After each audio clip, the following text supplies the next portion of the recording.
And let's get you the latest reaction that's come in from Bharat Biotech's chairman. He's hit back at critics and competitors who've questioned the government's approval of vaccine Covaxin.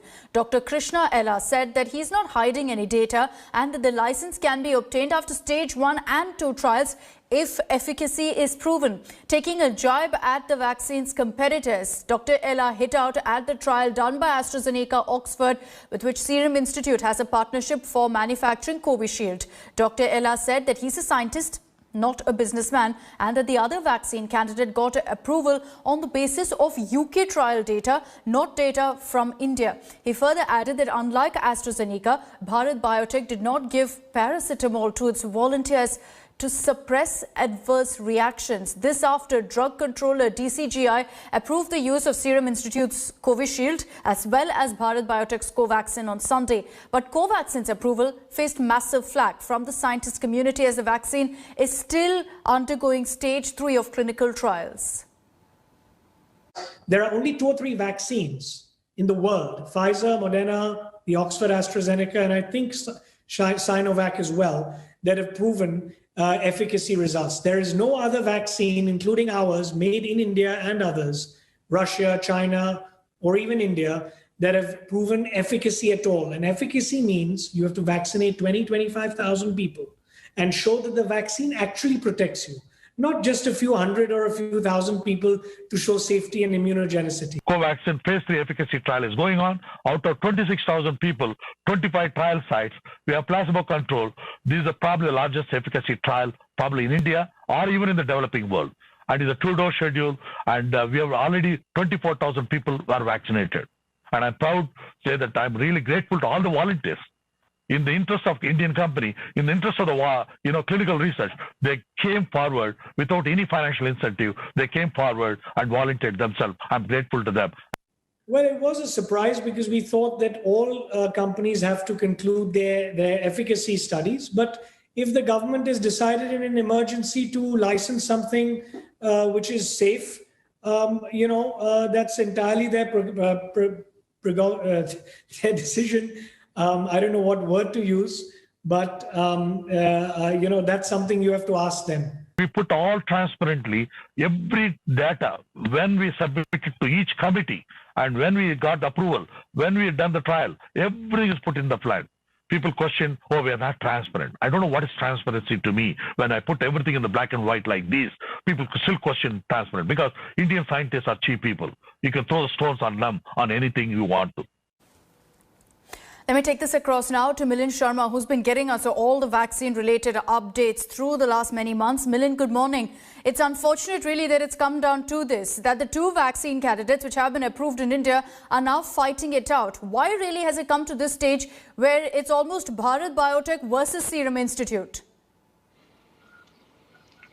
Well, good morning to you, Akshita. And it seems like the 2 pharma companies who have received restricted use of emergency use authorization in India are dueling it out in the open. It's because of the jibes that were made by several people, including doctors and including comments made by Serum Institute of India, why Dr. Krishna Ella made this press conference compassionate enough to say that why are the Indian scientists questioned and why not those who do these studies outside? Mr. Krishna Ella, he has said that Covaxin has been made with all due processes that have been followed. He took special exception to the jibe made by Serum Institute, where his vaccine was called as safe as drinking water. And he has said that I have submitted all the data that was required to the regulators.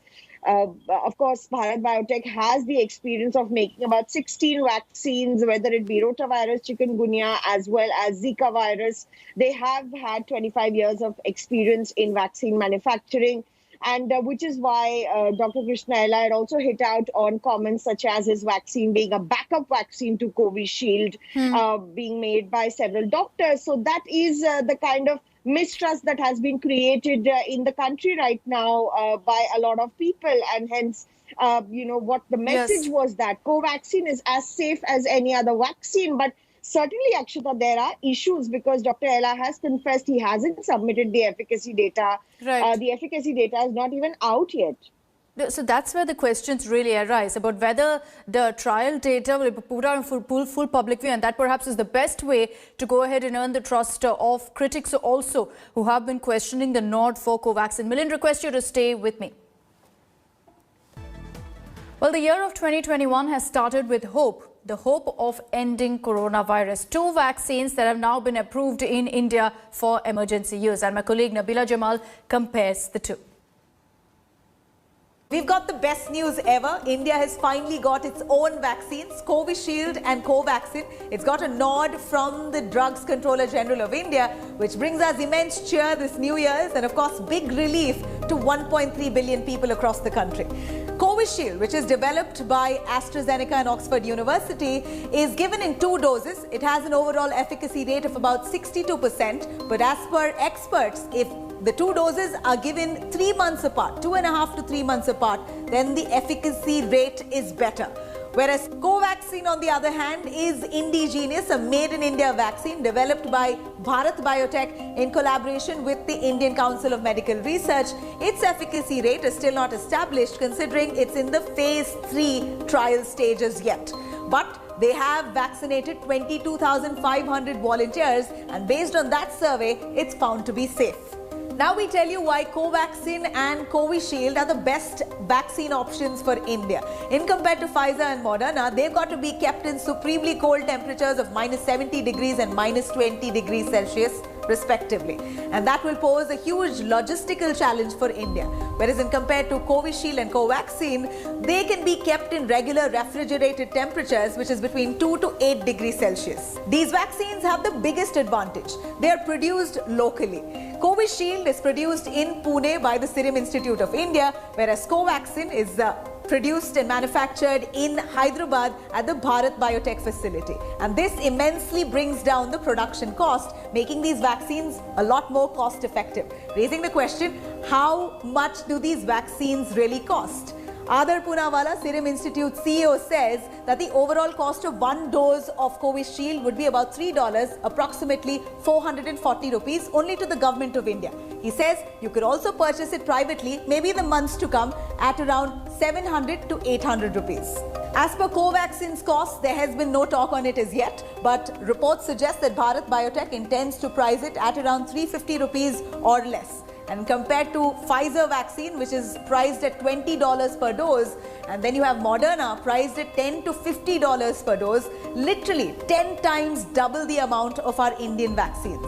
Serum Institute of India says it's already stockpiled 50 million doses, enough to inoculate 25 million people in the first phase. Being homegrown vaccines, Covishield and Covaxin possess less distribution challenges, which means the current supply chain which is used to distribute other vaccines will also be used to distribute and supply COVID-19 vaccines, particularly to those rural areas that has weaker cold chain facilities. Now, these vaccines have been given only emergency use approval. That means it's only the government of India who can access it and distribute it first round to healthcare and frontline workers. And now the big question, will these vaccines be effective against the new mutated strain of the coronavirus? CEO of Serum Institute, Adar Poonawalla, with conviction says yes, Covishield particularly will be effective against the new strain of coronavirus as well. We are still awaited reports from Covaxin. As per government's plans, 30 crore Indians will be inoculated by July, giving priority to the high-risk groups. With this, we've taken the first step towards ending this pandemic and starting off 2021 with resilience and hope.